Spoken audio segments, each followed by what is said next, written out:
Stay tuned for the Lexus halftime show. Chris Berman and Steve Young. They'll have first half analysis, a live performance by the Backstreet Boys, and more coming up on the Lexus halftime show. Well, we've already heard 3 or 4 unsportsmanlike penalty calls. Actually, those are not personal fouls or anything like that. There are certain rules in the Pro Bowl. You can't blitz, you can't do this, you can't do that. The safeties have to be between the hash marks when the ball is snapped, and these guys are sneaking out of there trying to be in better position to make plays. You have to have one safety in the middle of the field. Looked like Gonzalez jumped early. Somebody else may have jumped as well. Ball start. Mike. 88 offense, 5 yards. It's still second down. One more thing about Edgerrin James, and it relates to a lot of these players. You know, that now it becomes money, and they go someplace for a lot more money. And oftentimes, Joe, they go to a bad team, a team that really is not, you know, that they need this guy to help them get better. Well, he needs to stay with the team that's really good, which is the Indianapolis Colts. And he and the Colts both have to get to a point where they really agree, because I agree with you, they can't afford to let him go. Manning, who was designated to play the entire first half, throws a pick here. Darren Sharper still on his feet with blockers in front. Manning is there trying to make the tackle, slowed him down. Boy, that must have scared the Colts coaching staff to death when they saw Peyton Manning was the last guy in front of Darren Sharper on an interception return. Did you see Sharper just snatch that ball? I mean, this show you such great hands. Watch him turn. He's on your right-hand side, and watch him just snatch the ball. Bang, it's in his hands. He wasn't touched when he was on the ground, and now these guys, they're back on offense. You know, he was a Pro Bowler in Green Bay. He's a Pro Bowler in Minnesota. He told me earlier this week, he said, wherever you go, you have to leave your mark. And that's exactly what he's done in Minnesota. Of course, Peyton, I'm not going to the ground. Did you see him label him? That forearm shot? Oh, I'm surprised he's still standing. Since the year 2000, nobody in the league has had more interceptions than Darren Sharper. So he has left his mark big time.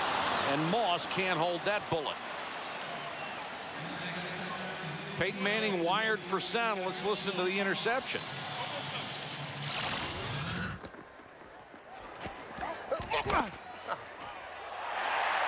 Two picks to Sharper. He's counting. That's 2 picks. He knows that the first one got away, that Darren should have had it. I'll tell you, Peyton, there isn't anything that happens in a game that Peyton is not aware of. No, and I'm sure he's going to have notes that he'll look at on a plane ride back. Now Witten moving Mike Bartram, who was not only a tight end, but the long snapper and not used to being in on a lot of plays from scrimmage. And a timeout call with 1:37 to go. Well, it's kind of frightening, because what happened is Jason Witten lines up, and there's nobody there that's supposed to be there. So he had to go over and get him. These guys, over on my side. These guys don't get a lot of practice time, and there's only one coaching staff, so you have their offensive and defensive system. Everybody else has to learn the terminology. Plus the terminology, where you line up, and it's hard. It's the hardest thing that these guys have to do during the Pro Bowl is figure out what the plays are, especially from the quarterback position. We saw Matt Hasselbeck before. He thought it was 83, it was 82, and that's why he threw the interception. Especially a long snapper who doesn't even have a playbook ever, and now they put him in to play tight end. David Akers called him a prized possession for the long snapper. Warwick Dunn gets the carry, and Stroud is there. Holding. Take him down at the 31. They're going to call holding against the NFC. Let them play.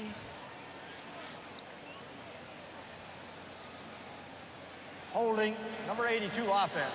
10 yards, repeat second down. Jason Witten, the tight end. For Warwick Dunn, this is Pro Bowl number 3 after a career year with 1,416 yards rushing. the 2004 Walter Payton Man of the Year award winner, and there's so many guys over here that won the Walter Payton Award. Not only do you have great athletes, you have some great individual human beings. It's also the Pro Bowl for guys under 6 feet. Yes. I mean, you got Santana Moss, Steve Smith, Tiki Barber, Warwick Dunn. Yep. Warwick Dunn brought his grandmother, and she's been beating everybody in dominoes at the pool. Not at the pool bar, at the pool. She's intense, too. Oh. Out of the eye, Vic, too high for Smith. Warwick was in the lobby, and I said, "What are you waiting on?" This is the other day. She's waiting on my grandmother. She wants to go to the competition. Yep. So she has been to every practice, all the competitions, and then in her spare time, she's playing gin and dominoes with the boys at the pool. And she is having a ball. It's nice to see him recognized as an athlete. He has been recognized in so many ways as a humanitarian. You bet. And he's been a terrific football player his entire career. First half winding down. Vic hangs in the pocket and overthrows Torrey Holt. Champ Bailey had excellent coverage on him. 1:17 to go in the half. Well, there's 2 white shirts downfield, and there's 1, 2, 3, 4, 5, 6, 7 defensive people back. Called Max Protect. There's no question. Number 81, he gets bumped there a little bit, and then not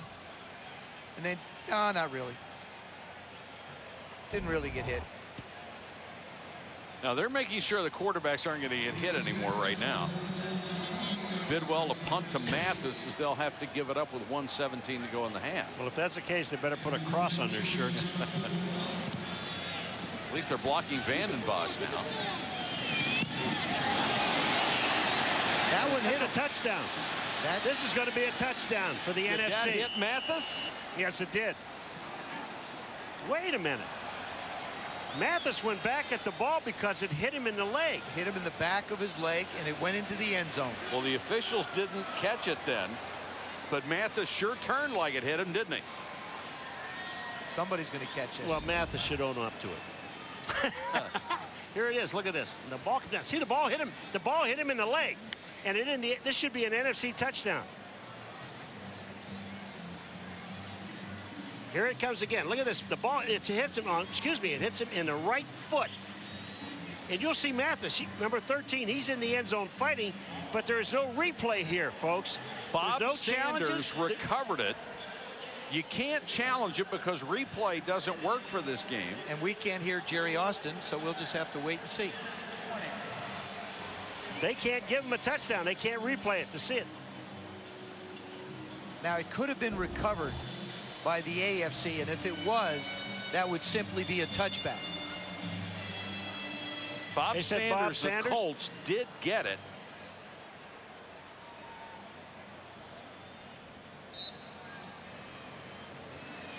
And the AFC did get it in the end zone, so they ruled it did touch Mathis. His reaction to it was that it had touched him. Manning throws behind Harrison. He makes the catch and gets up to the 35. Let's go to Susie. Matt Hasselback has already had to talk about officiating enough, so I'm not going to put you on the spot. Rather, this week, what's it been like for you to throw the ball to Torrey Holt, Steve Smith, Santana Moss? It's been great. You know, these guys are real talented, particularly Santana Moss and Steve Smith. You know, you watch them on film all year. They're little quick guys that are doing crazy things on film, and it's been fun. It's been kind of crazy to think about it, but those guys are really good. Now that it's been a number of days since the Super Bowl and it sinks in, what do you take from the whole experience? Well, you know, it's been easier because I've gotten to know some of these guys from the Steelers, and they're really good guys, and it makes it easier to swallow a little bit because you know, they're a good team, they deserve it, but you see them with their families, playing with their kids at the beach, and you know, you don't hate them quite as much. How does it change your view of the game and how you approach things? Well, I don't know if it changes too much. You know, we got to go out and play really well, and each and every time we step out on the field, we didn't play our best football in the Super Bowl, and therefore we didn't deserve to win the game. And you know, you learn from that, and go out, and next time you're in a big game, you got to play your best. The organization has been so great about stepping up and getting the big guys signed, and now here Sean Alexander is a free agent. How valuable are all those pieces around him that you think he really realizes? Well, I don't know. I mean, that's the question for him. You know, we did a good job all year of not letting that be a distraction, and now it's time for that stuff. And so, fortunately for me, I have no say in it. It's not my job. I can just stay out of that one. Thanks, Matt. Okay, thank you. You know, it was interesting, Matt, talking about seeing some of the Steelers and not feeling quite as bad. And you get to know them as people. One of the first things Mike Shanahan said to me this week was, you know, you always want to win. You want to be in the Super Bowl. You want to win it. But Bill Cowher has been such a good coach in this league for such a long time and is such a good guy. It takes the sting out of it when you lose to somebody like him. And people over here were just so happy for Bill Cowher. It was a little bit like when John Elway won. Exactly. And, you know, and Dan Marino's sort of the guy that never quite could get it that way. Manning going deep for Harrison, picked off by Williams. And Williams is going to hand it off to D'Angelo Hall. Peyton Manning can't make the tackle this time. Faneca can't get there, but does get him out of bounds. How about Roy Williams? Hey, listen, I've got it. Now go, D'Angelo. Off you go. It was. Roy knows what he's good at. Well, that was almost a forward lateral because Roy Williams was kind of slowing down, and D'Angelo Hall was waiting to get the ball. It was a handoff. Yeah, it really did. Take a look at after Roy Williams makes the interception. Now he tells D'Angelo Hall, all right, here it goes. He just said it was a handoff. I mean, it was perfect. Here comes the handoff. I'm the quarterback. I'll hand it to you. Now, do what you do best, and that's run. A total return of 65 yards between the two, and the NFC with 28 seconds to go has a chance from the AFC 20-yard line. I love it when they do stuff like this. You know what I mean?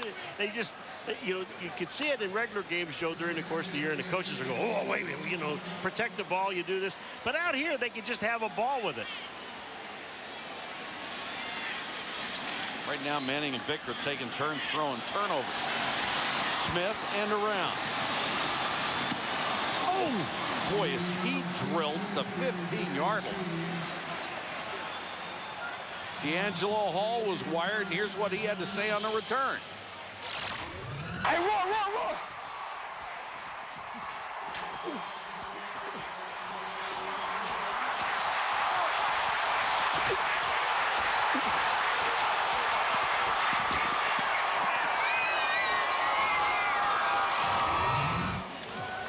All he had to do was ask. Roy, I'm here. Yeah, I know. Here, you go. I got it covered. 14 seconds left in the half. You know, it's amazing. You see Peyton Manning. Darren Sharper should have had 2 touchdowns. He's got 1. Roy Williams has the other one. Now, these are against defenses where guys don't disguise anything. They're just playing the middle of the football field and just reacting to the football. That's how good they are. It's very difficult. Don't you see it in the field, Joe? It's very difficult to throw a long ball into the middle of the field because of, I mean, all the guys are so deep in coverage. You can't get them out of the middle, and there's always a hanging safety. Between the two teams, 5 interceptions in the first half. Torrey Holt knocked away. Champ Bailey got a hand in there and prevented the touchdown. Champ Bailey's had a lot of work in this first half. Yeah. And they show their skills, too. Champ Bailey, you talk about perfect timing again. Watch this. He waits. Holt's already up in the air. Champ Bailey waited till the last second, then got his hand up. Watch it. Look at Holt. Holt's already up. Champ Bailey goes up when the ball gets there. That looked like a touchdown for a long time. Well, they got 8 seconds left. No timeouts for the NFC. So, obviously, they can't run. Well, you're right. Vick throws to the end zone. Bobbled. Caught for the touchdown. Why not? Why not throw it to the guy that knows you so well? Algie Crumpler, who made so many catches during Michael Vick's career in Atlanta, in his 3rd straight Pro Bowl, and he gets the touchdown with only 2 seconds to go before the half. Everything has been spectacular in this game. Sean Merriman tries to cover him, but he'll go up and he'll tap this thing with one hand. This ball, he hits it with one hand and then makes the catch. I mean, we saw Larry Fitzgerald go up and make an acrobatic catch, and you look at Algie Crumpler again with another one. Rackers for the point after. We're tied at 10.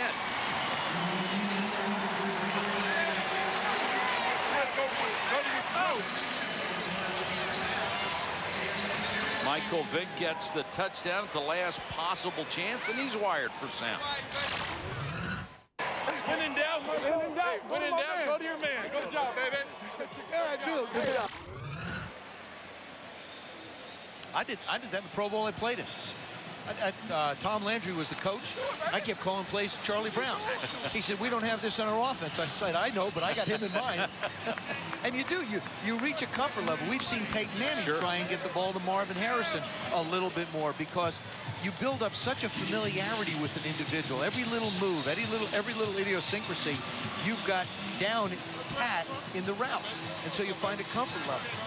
How many times do you think Michael has thrown it behind Algie? Let him go make a play on it.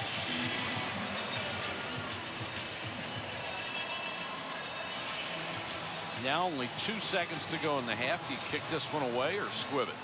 I think you roll it about 15 yards because nobody wants to run with it. To the biggest guy that they have out there.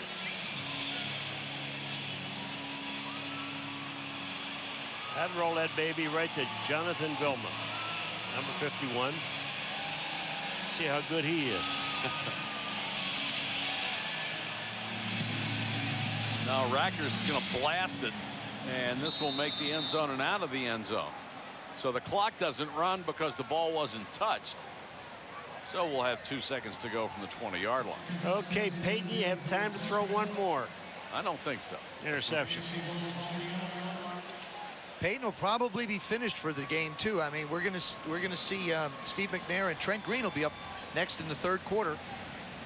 As a matter of fact, he's probably going to get a little bit of an early start. Going to practice his touching down with his knee.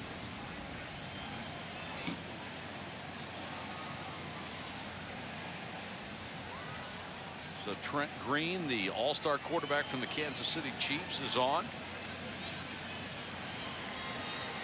Well, Peyton Manning, who initially had problems with very slick footballs. Everybody did. They were popping all over the place. Then he had problems with defensive backs. Yeah. You know, Joe, you'd really have to love to play defense. Oh, a defensive back in a Pro Bowl game, because you got all day to cover. Our score here at Aloha Stadium, the AFC 10, the NFC 10. Now let's join Chris Berman for the Lexus halftime show. All right, Michael, thank you very much, and welcome indeed to the Lexus halftime show. Little rain, little sun, little tie ball game. I'll be joined by Steve Young, the Hall of Fame quarterback, perennial Pro Bowler, for a little halftime analysis shortly. We're getting you set for live halftime performance from the Backstreet Boys, because after all, with the game tied at 10-10, it's shaping up as one that will be larger than life. The NFC tying it just seconds ago when Michael Vick found his teammate Algie Crumpler. 10-10 at the half. We'll be back to the frozen tundra of Aloha Stadium right after this. Right, Joey Porter? This halftime show was presented by Lexus and their passionate pursuit of perfection.